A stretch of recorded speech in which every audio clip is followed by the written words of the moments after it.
Students, welcome to learn positive. நம்ம இன்னைக்கு பார்க்க போகிற கொஸ்டின் பார்த்தீங்கன்னா, what is centroid of a body? Centroid of a பாடினா என்ன அப்படின்னு சொல்லி கேட்டிருக்காங்க. அதாவது a point coincide with the center of gravity, அதாவது சிஜின்னு சொல்லுவோம். ஓகேங்களா?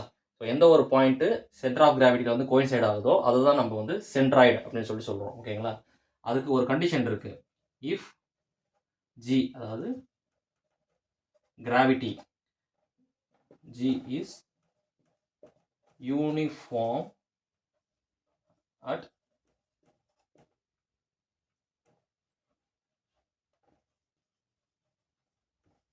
everywhere. அதாவது கிராவிட்டி எல்லா இடத்துலையும் யூனிஃபார்மாக இருந்ததுன்னா அந்த பாயிண்ட் தான் சென்டர் ஆஃப் கிராவிட்டி. அந்த சென்டர் ஆஃப் கிராவிட்டி தான் நம்ம சென்ட்ராய்டு சொல்லுவோம். இன்கேஸ் அது வேற ஒரு கிராவிட்டியில் இருந்தது அப்படின்னா சென்ட்ராய்டோட பொசிஷன் வந்து நம்மளுக்கு மாறிடும். தேங்க்யூ.